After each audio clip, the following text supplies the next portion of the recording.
Hi, everybody. It's great to see you guys. I am coming to you live this morning from the Catskills in upstate New York. My name is Sasha Graham, and for any of you who don't know me, I'm the author, and happy to be a Llewellyn author of a few titles. I'm the author of Tarot Diva, of 365 tarot spells. I wrote a book called 365 Tarot Spreads. Yeah, we are getting, oh, has the feedback disappeared?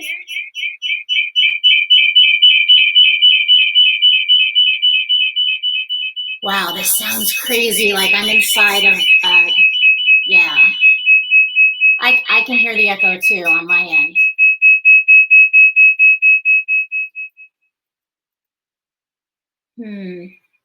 Does Llewellyn, I have to mute my computer? Okay, I've just muted my computer. Can you guys still hear me?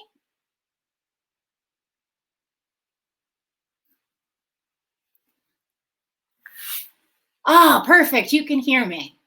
Excellent, okay, and you guys can hear my, all right, I can't, all right, fantastic.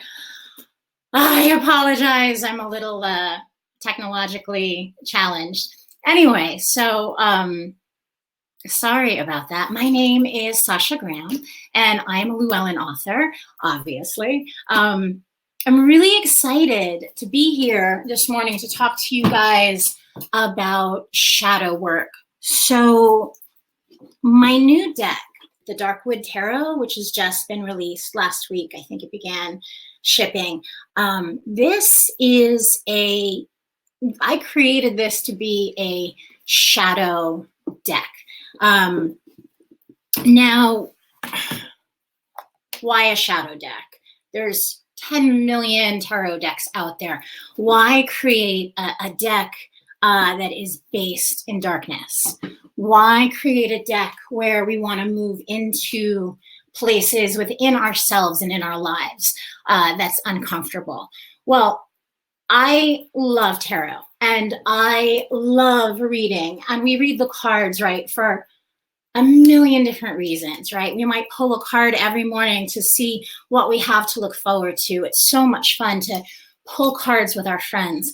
But I think that the most eloquent and important way that we can use tarot is for our own personal evolution, right? And I think that we have a tendency, it's very easy, especially when we're reading cards for ourselves. It's very easy to kind of look at just the light side, right? You can flip a card and say, oh, it's the Fool. Here I am, like a spirit on a journey of evolution. And yes, that's true. And yes, that's valid. But we want to be able to look at the darker sides of ourselves, right? We want to be able, like, what's the point of using a tarot? What is the point of divination if it's not pushing us past our comfort zone, if it's not showing us something that we haven't necessarily seen or recognized about ourselves? Now, evolution and growth and looking at yourself isn't always comfortable, right? But if you're not comfortable, you're not evolving.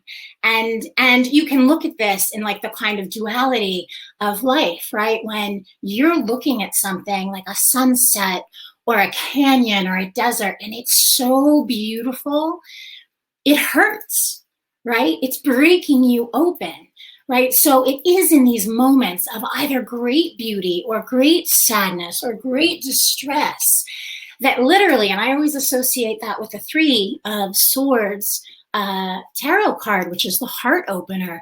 This is the place where you are broken open. And once you're broken open, you can move forward and expand and evolve. And that's what happens for the Shadow Witch in this tarot deck. Her heart is broken. And this is what propels her on her journey into the dark woods. So if she had never experienced that heartbreak, she would never have embarked on this journey that's going to break, that's going to change her life and change who it is that she is. So I'm a huge proponent of taking the challenges and taking this hard stuff and really embracing it and not running away from it. And for any of you out there who are professional tarot readers, don't come to us when things are great, right? We are kind of there on the edges of the visible world, you know, like with a foot in each world, with our arms open. So when people are in trauma, when people are confused, when people are terrified, they can come running towards us. We can embrace them and we can tell them that it's going to be okay, that these are the good places to be. So I feel obviously very passionate about shadow work. So why, what is the shadow? Let me quickly define it for you guys, if anybody who's curious exactly what it is. The shadow is that place inside of ourselves where we repress anything and everything. So there can be great things in the shadow. There can be horrible things in the shadow. When you're a child and your mother tells you, you know, don't steal, don't poke, don't be mean. And even though that's something that you want to do, you put that down. You repress those kind of automatic instincts, right? So the shadow becomes this well of places and things that we want that we don't necessarily allow ourselves to have in order to fit into any culture that we are a part of. Nice girls don't do this. Polite people do that. All of the behaviors that you would like to display, the instincts you'd like to have, but aren't necessarily allowed to or told not to, gets put down into the shadow. On the other hand, wonderful things can be placed in our shadows as well. So if there's a passion that you had, say you loved to sing, say you sang like a songbird, you know, when you were a young child, and someone somewhere, you know, looked at you and said, that's terrible, or you'll never make a living doing that, or you're ridiculous, that's silly. Maybe somebody made fun of you. You took that joy, that love, that freedom that you felt singing, writing, expressing yourself, and shoved that down into your shadow, perhaps, and decided that you wouldn't do it. When you decide you're not good enough for something or someone, you put that in the shadow. So you can start to see that the shadow, right, is this big kind of loamy, powerful soup, right? I like to think of it like the dirt of a garden, right? It's really this darkness, the shadow is really kind of like the building block of the universe, right? Because it's got all of this desires and passions and things that you want, things that you're afraid of, and it's all tamped down inside of this darkness. Now, traditional New Age thought will say, love and light is good. And yes, love and light is good. And it's our natural instinct, right? When we think of angels and inspiration, we look up. You know, if you look at cross-culturally, every sacred space from churches to temples have temples, right? Facing up. And what do we place down in the darkness, right? That's where the dead go. That's where devils and demons and like the scary stuff is. But that's also from where we spring, right? This is part of the death card, right? This idea of integrating both the light and the dark, right? This is not taking things on just the surface material, what I can see. This is moving deeper, which is what tarot card readers, this is what we do. This is part and parcel. So just really quickly, I want to say that integrating the light and the dark leads to something you'll find in the Temperance card, which is this idea of complexity. In the Temperance card, we see the Temperance angel balancing and fusing the two energies of two cups. Often she's pictured over a pond. The idea of holding two opposites at the same time of lightness and darkness. And this serves us in so many ways. And we see this today with what's going on, the ability to stay in the same space with someone who holds a different opinion than you and say, okay, well, that's okay. I'm not going to shut them down.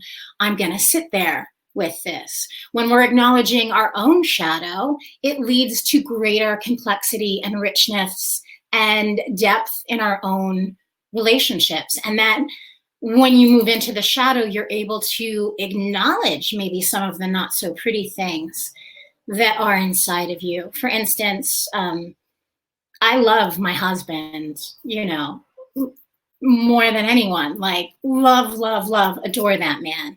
Sometimes I would like to murder him. Like, literally every ounce of me would like to, you know, smother him with a pillow. I can hold those, but this is what we're talking about, right? We're talking about the idea of acknowledging dark, squirmy, yucky things.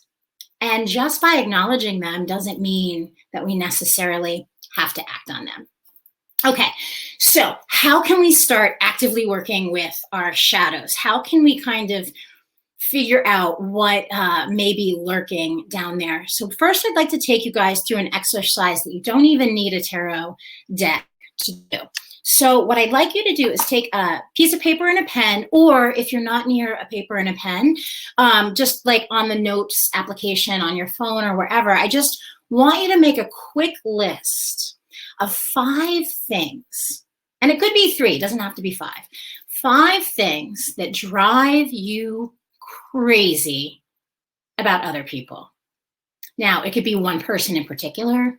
It could be someone you don't even know. It could be a bunch of random different things, but like, what keeps you up at night and super totally aggravated when people do this thing? Like, you know, that person who comes over and you're like, oh, there she is, there she's at it again.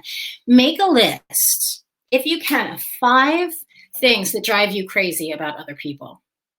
I'll give you a couple, I'll give you like a minute to sit and to think about this. What just gets your goat? What just makes you pop your top?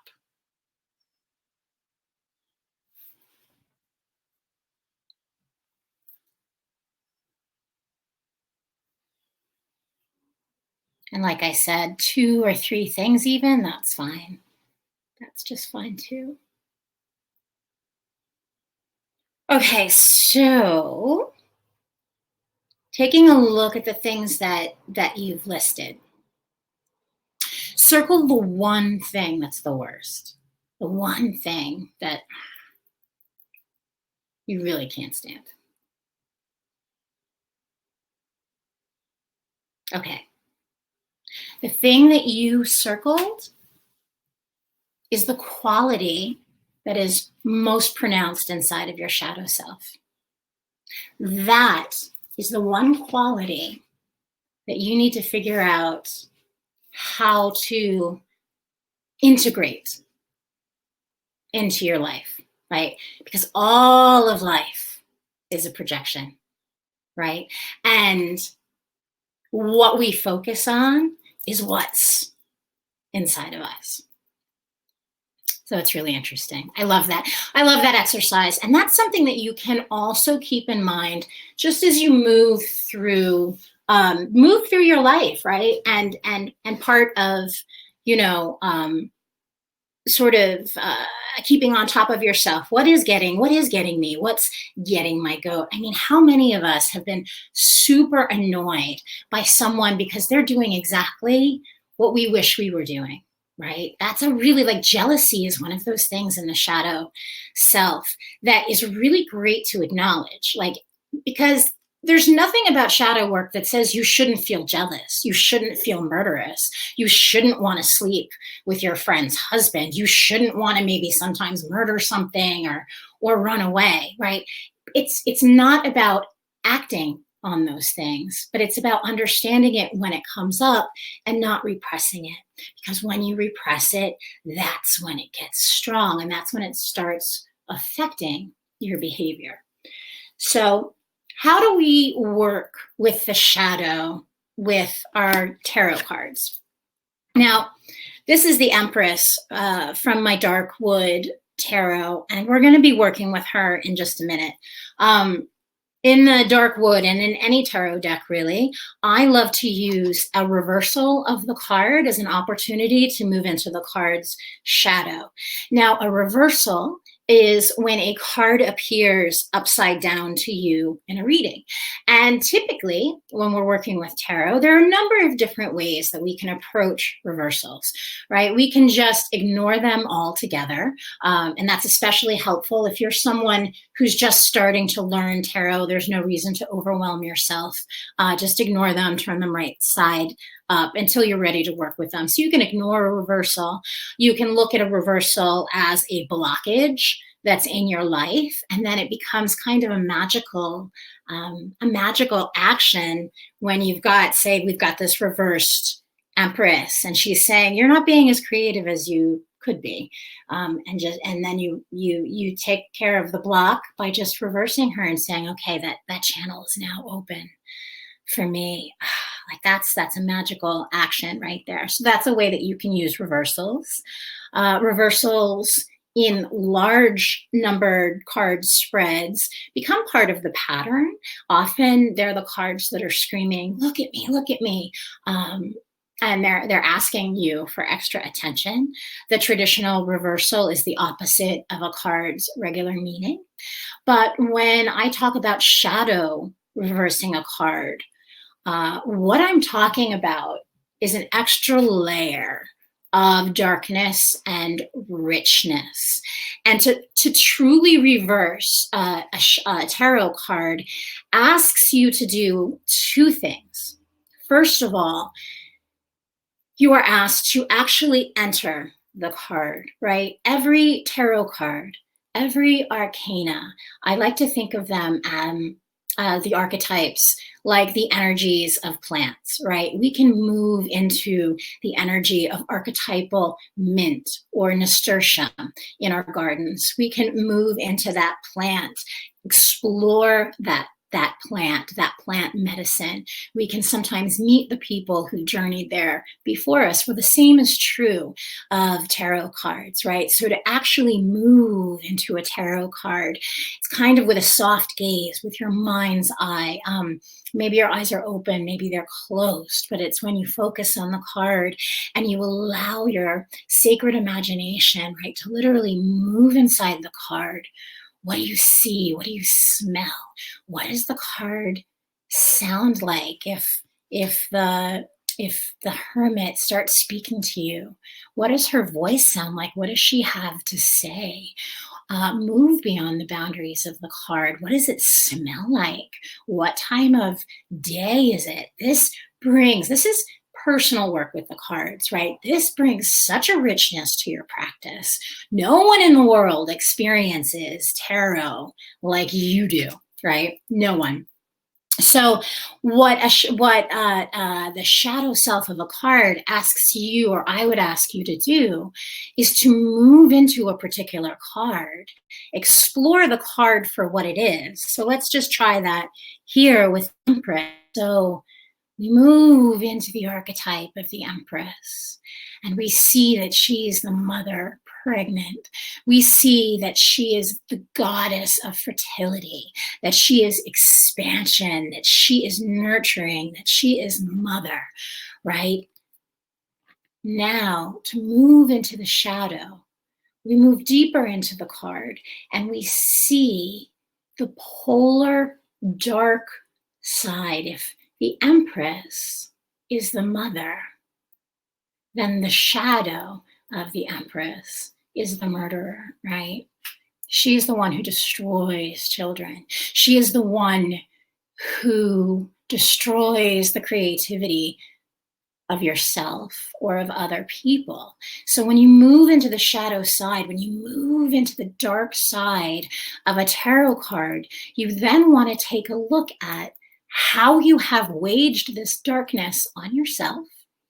So in the case of the Empress, when have you shut down your creativity? When have you not only not nurtured yourself, but been cruel to yourself? I mean, if we think about the self-talk, the way we talk to ourselves in our head, often we would never speak to another person, let alone a child, like that, yet we allow this, right, to go in our mind, like this is the shadow of that card, and then move a little bit deeper.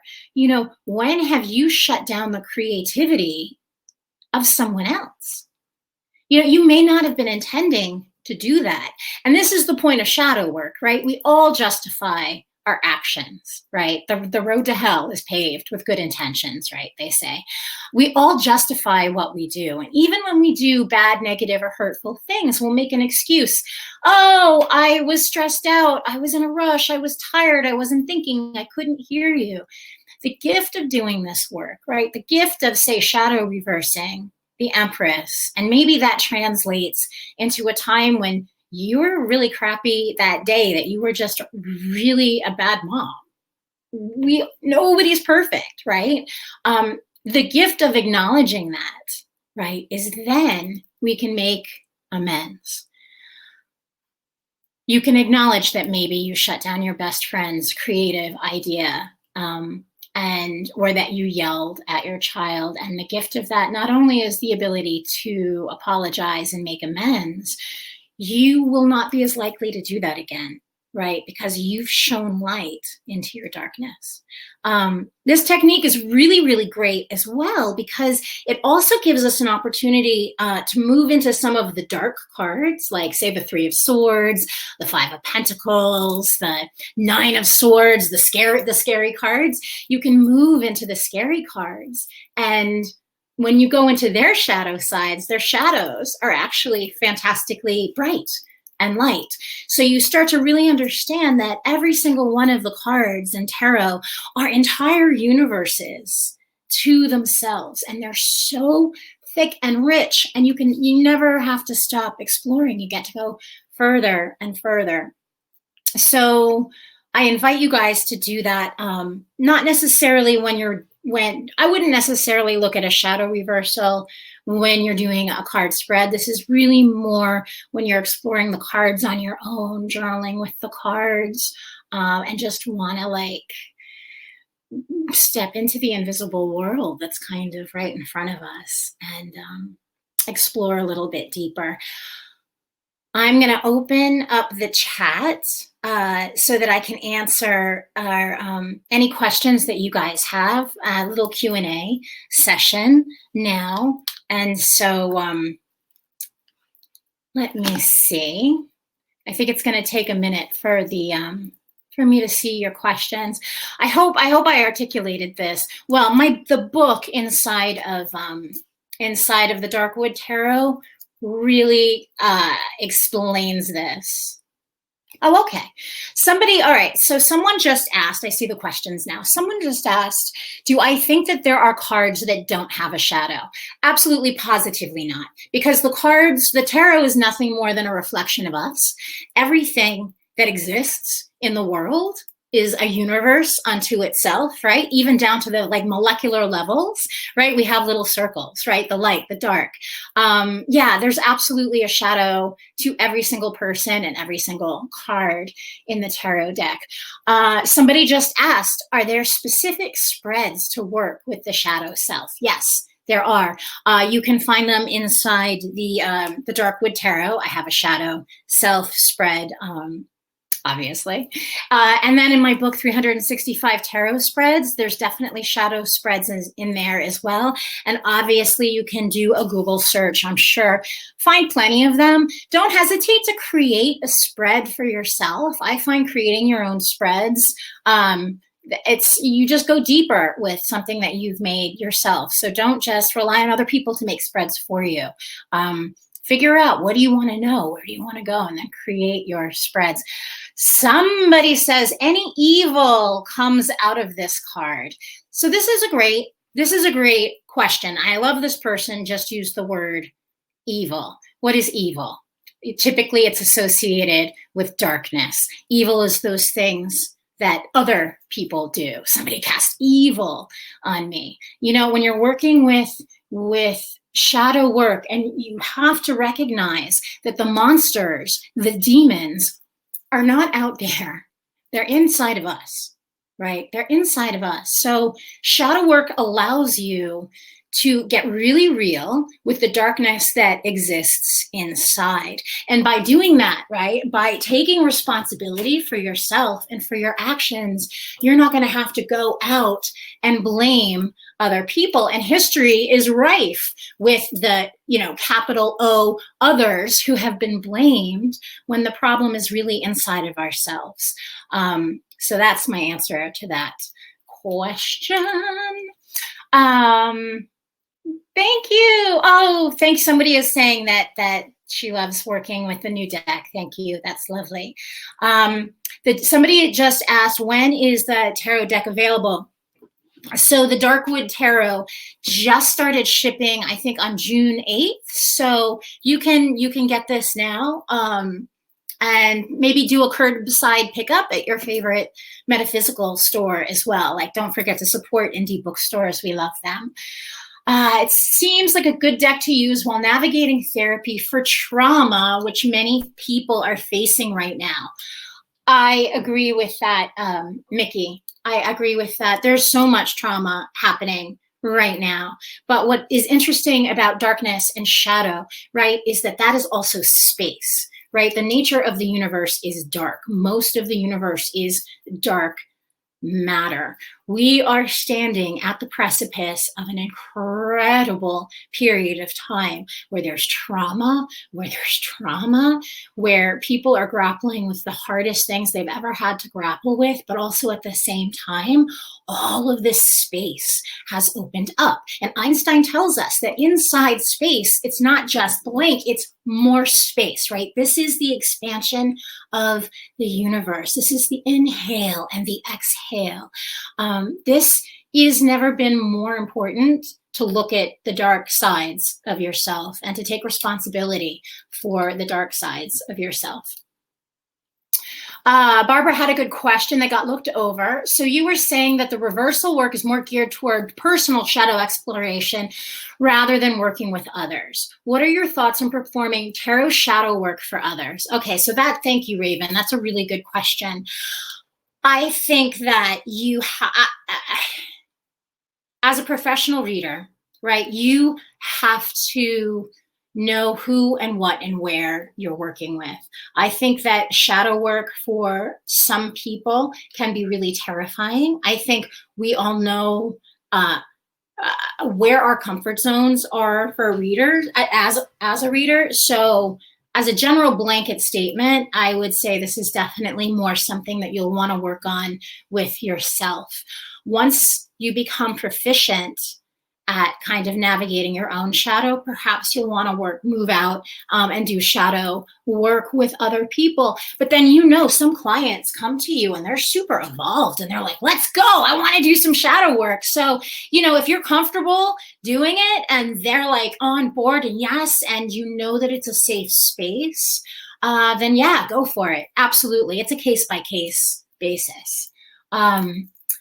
Yeah, deep spiritual, somebody is saying it's a great combination of spiritual work and practical psychology. And I agree. I think that psychology and the occult and magic and divination and all of that, there's an art, there is no lines between any of it. I think it's all the same stuff by a different name, and it's all here to help us evolve. So I want to say thanks to everybody. I also want to let you know that I'm doing another free shadow workshop this weekend. So if you go onto Facebook or Instagram, you'll see that's through the life and death. And I also am doing something called Tarot Palooza at the end of this month, the last weekend in June, which is like a big tarot retreat with Rachel Pollack and Liz Dean. I'm running a contest. You can win a VIP ticket on my Instagram. The winner will be announced tomorrow. So Google me, follow me if you liked this stuff. There's a lot of things coming up and a lot more opportunities to play with our cards. So let's see. This was so fun. All right. I asked a question before. I don't see it. I don't see it. Well, our time has come to an end. So like I said, thanks you guys for joining in. And thank you, Llewellyn, for having me. And I hope that you are safe and happy and with loved ones. And cast your cards well, everyone. Thank you.